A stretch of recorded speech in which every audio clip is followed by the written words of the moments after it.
Hey, avant de continuer, si vous êtes nouveau, sachez qu'on fait des vidéos sur les statistiques et la programmation.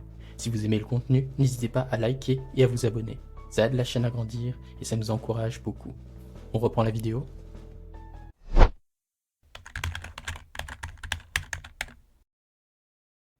Shalom tout le monde, j'espère que vous allez bien. Aujourd'hui, on va parler de Vim. L'une des raisons pour lesquelles les personnes n'aiment pas Vim, c'est qu'ils ne comprennent pas Vim. C'est comme essayer de faire rentrer un carré dans un cercle, ça marche pas. Parce qu'il faut essayer de comprendre la façon dont Vim traite le problème pour pouvoir en fait exploiter vraiment tous les avantages qu'il apporte. C'est comme un paradigme, une nouvelle façon de penser. C'est pourquoi il va falloir vous débarrasser de certaines de vos anciennes habitudes, celles qui semblent être cool et qui peuvent être assez frustrantes à abandonner, mais qui vont ralentir notre productivité. Il faut, comme par exemple, c'est débarrasser la souris. Donc c'est quelque chose d'assez pratique. On peut mettre la souris dans Vim et dans les extensions Vim, mais il faut faire attention à ne pas l'utiliser. De même, il ne faut pas rester trop longtemps dans le mode visual, pas campi dedans parce que ça nous ralentit. Il faudra aussi éviter de regarder le clavier. Tout ça, c'est pour en fait favoriser quelque chose d'assez important que même les sportifs font et que nous utilisons dans la vie de tous les jours, c'est la mémoire musculaire. En fait, c'est quelque chose qui nous permet de pouvoir faire des activités physiques répétitives sans avoir à trop réfléchir. Et donc, c'est ce qui se passe. Il faut éviter de retenir des quantités phénoménales de raccourcis clavier, mais plutôt essayer de passer par la pratique. Donc, c'est juste répéter quelques mouvements assez régulièrement et vous serez assez efficace et assez rapide lorsque vous travaillez dedans. Donc, c'est quelque chose qui peut être travaillé, qui nous permet de pouvoir être beaucoup plus rapide et bien évidemment beaucoup plus à l'aise. C'est pourquoi si vous appliquez en tout cas ces mini-principes, vous serez beaucoup plus cool sur Vim. Alors, on va voir aussi quelques points assez intéressants sur Vim. Ces points-là sont un peu particuliers parce que c'est regroupé grossièrement en deux parties.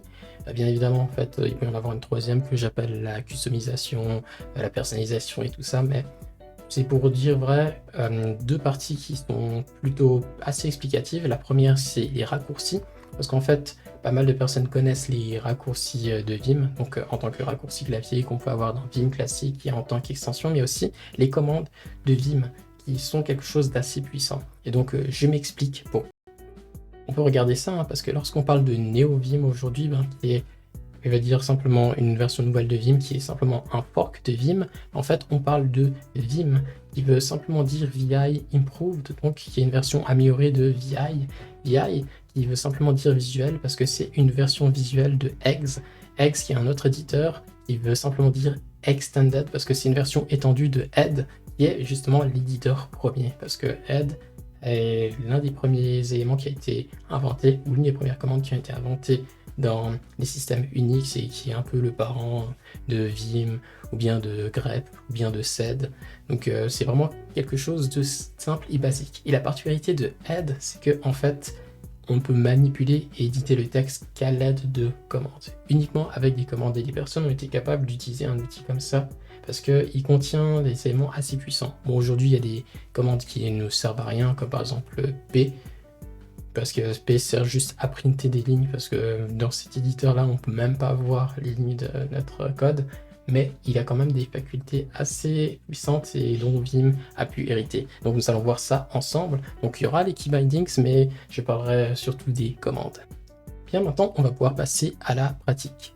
Alors, premièrement, on se trouve dans un projet qui a deux fichiers, donc les fichiers app.r et penguins.csv. Donc ce que nous allons faire, c'est ouvrir d'abord le premier fichier R. Alors c'est un fichier vite, donc on va pouvoir commencer à travailler dedans. Alors pour faire ça, il suffit juste de noter une première commande.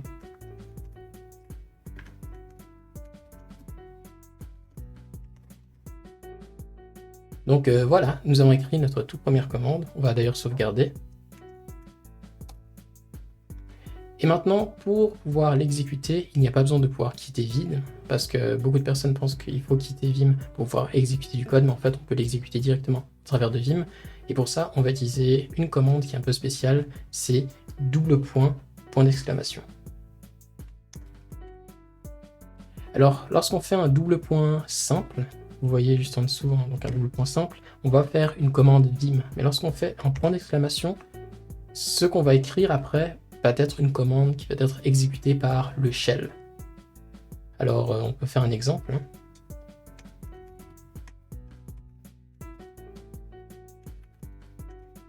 Donc c'est une commande shell, c'est pour ça que j'ai mis echo.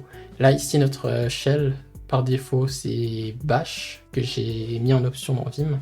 Donc j'ai aussi new shell, mais je préfère utiliser bash dans ce genre de cas parce que j'avais d'abord commencé avec bash. Il y a certaines applications qui se font mieux avec bash. Donc voilà.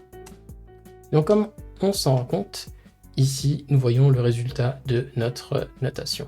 Il suffit juste d'appuyer sur Entrée ou d'appuyer sur quelque part pour continuer. Il y a aussi une autre façon d'exécuter ça qui est un peu plus moderne. Hein. Il suffit de faire double point terme ou double point terminal. Donc comme vous voyez ici, j'ai pu noter double point terme. Et après, il y a juste qu'à mettre la commande qu'on veut faire.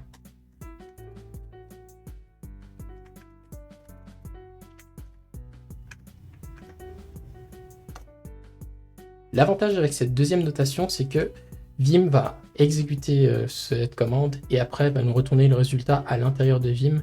Ici, c'est sur une fenêtre différente. Sur NeoVim, cela va apparaître comme un nouveau buffer et donc on peut toujours naviguer dans nos fichiers comme d'habitude.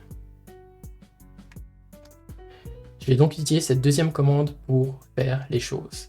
Donc si vous voulez en fait exécuter ça, donc c'est un fichier R, hein. Donc si c'est un fichier Python, on aurait juste fait Python, puis le nom du fichier. Donc pour R, c'est R script, puis le nom du fichier, donc c'est a.r. Donc il ne nous reste plus qu'à appuyer sur le bouton pour exécuter, de juste mettre terme. Et nous voyons le résultat de notre commande. Nous avons aussi une option assez spéciale et intéressante qui marche avec ces deux commandes, que ce soit point d'exclamation ou terme, de faire terme. En utilisant le pourcentage, Vim va comprendre que nous faisons référence au fichier actuel. Donc si je tape comme ça, il va comprendre que je parle du fichier app.r et il va exécuter comme ça. Pour retrouver une commande que j'avais faite précédemment, il suffit juste de faire double point et après utiliser CTRL-P ou N ou les flèches directionnelles, hein, ça marche comme un terminal. Et on peut retrouver la commande précédemment faite, voire la réexécuter. Il y a aussi la possibilité de pouvoir voir un historique des commandes un peu plus user-friendly en disant juste Q double point. C'est pas double point Q ou double point Q, mais c'est Q double point. Donc ici je peux fermer à nouveau en faisant double point Q, parce que double point Q c'est pour fermer. Mais si je fais Q double point, donc l'inverse, on arrive alors avec l'historique des commandes. Donc il nous affiche dans un fichier toutes les commandes que j'ai faites jusqu'à maintenant. Donc si je retrouve la commande qui m'intéresse, à partir de ce moment-là, je peux appuyer sur Entrée et elle va être à nouveau exécutée. L'avantage d'utiliser le pourcentage, c'est simplement que ça va nous permettre de pouvoir faire la même chose sur un autre fichier. Donc je vais éditer un nouveau fichier en faisant edit. Je tape le nom du fichier, notamment je vais taper un nouveau nom, donc hello.r. Donc il va me créer le nouveau fichier et va me rediriger directement dedans. Jusqu'à taper alors une nouvelle commande.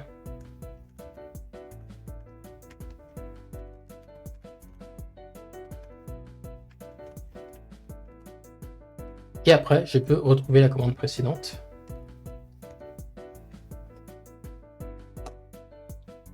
Et comme vous le voyez, étant donné que cette commande est indépendante du fichier, alors je peux exécuter cette commande pour tous les fichiers de type R. Autre commande intéressante, c'est de pouvoir utiliser CTRL-O, CTRL-I. Donc CTRL-I, CTRL-O, ça nous permet de faire des sauts entre les derniers gros sauts ou gros changements que fait le curseur. Donc que ce soit entre des fichiers ou que ce soit entre des espaces particuliers. Donc si je veux revenir en arrière, il faut faire CTRL-O pour faire un saut en arrière ou faire un jump out. Donc parfois il faut appuyer plusieurs fois parce qu'il peut y avoir plusieurs sauts spécifiques. Si je veux revenir dans le fichier, cette fois-ci donc hello.r, parce que là nous sommes dans a.r, il suffit juste de faire CTRL-I. et donc CTRL O pour revenir en arrière. Donc je peux naviguer facilement entre différents sauts. Donc il faut noter que ce sont des navigations entre différents sauts et pas entre différents fichiers. Alors ici, on va voir aussi comment on peut créer notre propre commande personnelle. Donc comme par exemple, on se rend compte qu'on a une commande qu'on utilise souvent, là c'est la commande pour pouvoir lancer un fichier. Alors on a une commande qui est assez particulière qui nous permet de faire ça, c'est la commande commande. Si on fait double point commande, on va être dans la possibilité de créer une commande personnalisée. On peut donner n'importe quel nom de commande, mais il faut faire attention que certaines commandes risquent d'être réécrites. Surtout si on fait point d'exclamation. La bonne pratique qui est proposée par Vim, c'est de créer des commandes avec des majuscules, qui commencent par une majuscule, parce que comme ça on est sûr de ne pas réécrire sur les commandes Vim classiques, et donc on peut utiliser le point d'exclamation pour pouvoir réécrire sur une même commande si on veut faire plusieurs prototypages. Alors notamment, c'est une commande que j'aimerais faire qui va me permettre de pouvoir lancer le fichier. Donc je vais appeler cette commande run. Et maintenant, tout ce que j'ai qu'à faire, c'est de taper la commande que je fais d'habituellement, donc sans les doubles points. Là, nous devons faire terme, puis R script, puis le nom du fichier. En entrant, j'ai maintenant cette nouvelle commande avec moi. Donc si je fais run, alors je suis directement à l'intérieur de l'exécution. Voyons maintenant d'autres commandes. Alors, regardons notre situation. Nous sommes dans un dossier qui contient le fichier penguins.csv. Donc, dans notre application R, on va essayer de l'importer. Donc, pour faire ça, il suffit juste de faire un read.csv. Et après, on va mettre le nom du fichier. Donc, si vous avez retenu le nom du fichier, vous pouvez l'écrire comme ça. Mais dans Vim, on a aussi une option qui est assez pas mal. Donc pour entrer dans une option de complétion, vous devez juste faire CTRL X. Et vous voyez qu'il y a plein d'options qui apparaissent. Donc ce qui nous intéresse et ce qui est pas mal utilisé, c'est le CTRL F. Donc tout en gardant la touche CTRL appuyée, ou même vous pouvez appuyer dessus plus tard, faites CTRL F. Et là, il va nous proposer un menu contextuel avec tous les fichiers qui se trouvent dans le répertoire actuel. Donc il prend le répertoire actuel par défaut. Vous avez aussi la possibilité de prendre un chemin absolu, et c'est juste qu'il faut noter les premières lettres, puis appuyer sur CTRL F et il va compléter tout seul. Alors ici, dans notre cas, on utilise juste le répertoire, donc c'est comme par exemple Penguins, sélectionné avec CTRL P, CTRL N. Vous pouvez faire avec les touches directionnelles, mais c'est mieux donc d'utiliser simplement CTRL P, CTRL N. Et une fois que c'est bon, vous n'avez juste qu'à quitter le mode insertion avec Escape ou CTRL C. Et voilà, donc nous avons notre fichier Penguins CSV qui a été mis dedans. Aussi, une autre particularité, c'est que vous pouvez en fait entrer dans un fichier en tapant simplement GF si votre curseur est sur le nom d'un fichier et que ce fichier existe bel et bien, donc vous pouvez directement entrer à l'intérieur de celui-ci. Donc GF tient simplement pour Go File, si vous voulez le retenir, donc c'est pour entrer dans un fichier. Alors, on va voir aussi une autre commande qui peut être pas mal. C'est ce qui concerne la commande de filtrage ou le filtre. C'est qu'en fait, on peut prendre des éléments de Vim, donc du texte de Vim, et l'envoyer dans une commande du terminal qui va pouvoir traiter ça. On peut imaginer ça de cette façon-là. Donc, si je prends ça, et que je prends tout le texte dedans, et que je fais double point d'exclamation, donc comme vous voyez, ça a sélectionné la zone. Donc je pense peut-être pour une prochaine vidéo, si vous avez besoin d'explications sur ce que fait cette partie-là, je vous expliquerai, mais vous n'avez juste qu'à faire les choses de façon visuelle. Et donc après, je peux utiliser une commande comme par exemple qui s'appelle shuff, comme ça. Et en fait, une commande qui va prendre du texte en entrée et le mélanger. De cette façon-là, en fait, on peut mélanger les éléments de ce CSV. Après, on peut aussi avoir d'autres commandes, comme la commande sort. Donc si je sélectionne tout le monde, point, et je fais sort, il va me le mettre de façon ordonnée. Bon là, c'est ordonné par nom ou par texte, mais le mieux c'est de faire un sort-g qui va en fait faire de façon globale sur les nombres. Et donc là maintenant nous avons tout le monde qui est trié comme avant. Après, vous pouvez aussi faire un U pour undo et encore undo et encore undo pour revenir en arrière. Mais bon, on va faire CTRL R pour revenir une partie mélangée. Et l'une des commandes que je voulais vous montrer, c'est aussi la commande étoile ou astérix, qui nous permet en fait, depuis un mot, de sauter sur sa prochaine occurrence. Je crois qu'on avait déjà vu dans l'une de nos vidéos le slash qui nous permet de chercher un mot, hein, comme par exemple de chercher A de lit. Et donc utiliser N ou N majuscule pour nous déplacer. Mais on peut aussi aller sur un mot et appuyer sur étoile.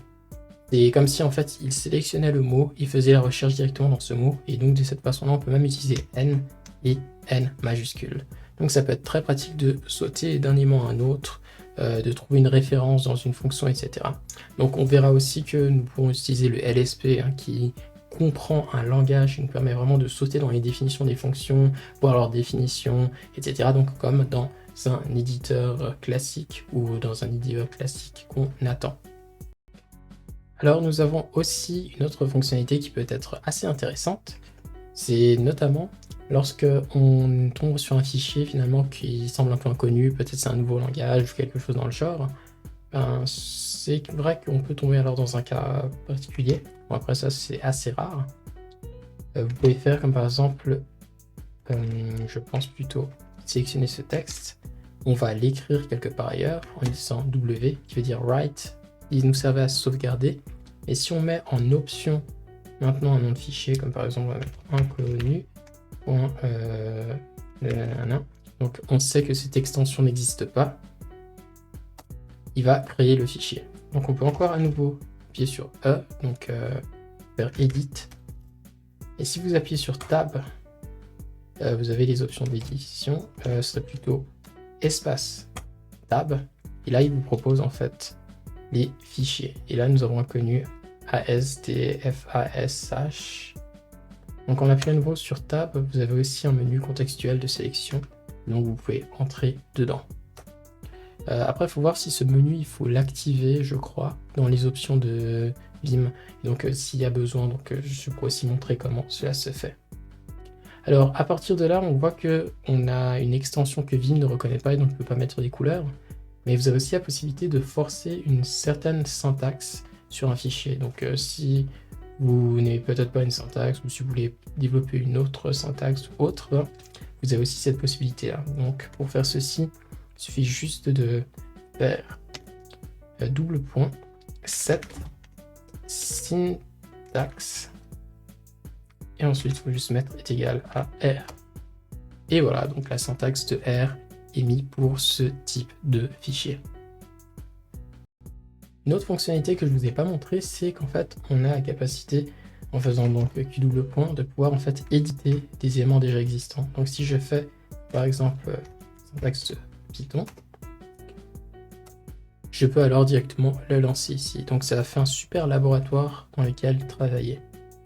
Alors un autre point qui peut être aussi intéressant va se trouver dans le prochain fichier. Donc si je retourne dans Penguins, alors ce qu'on peut faire, c'est qu'on peut aussi faire pareil avec les éléments de recherche.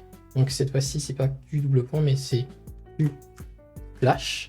Et donc en fait, je retrouve toutes les précédentes recherches que j'ai faites.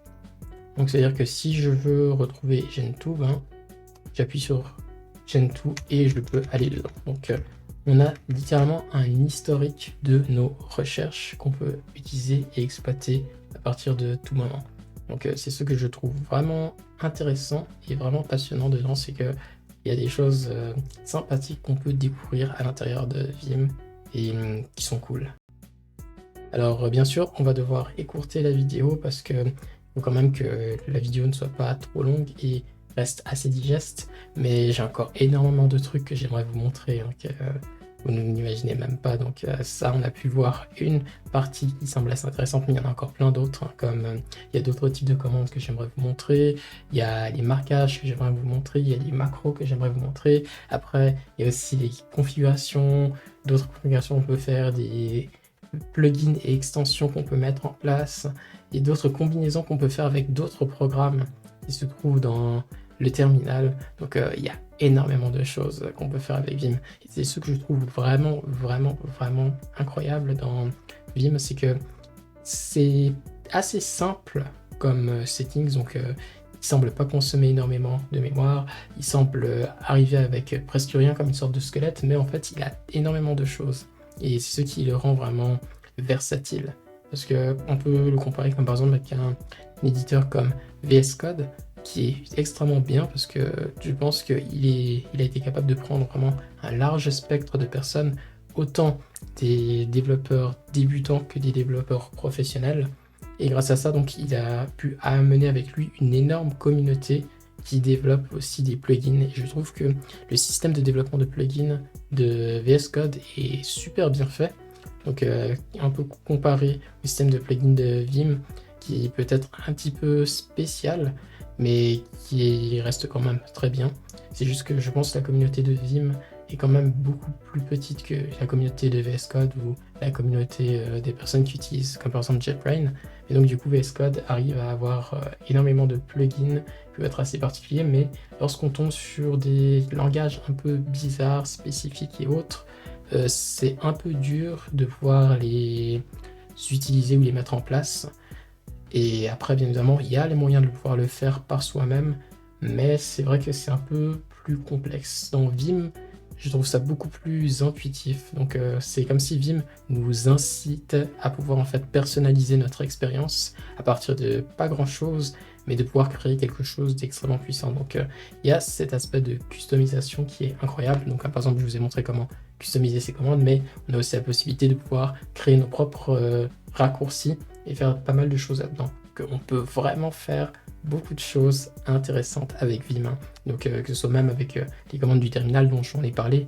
Donc grâce à ça, vous pouvez autant lancer des applications, lancer un serveur et manipuler, contrôler tout ça directement à partir de Vim, soit en tapant les commandes sur le terminal, ou soit en fait en créant vous-même vos raccourcis clavier.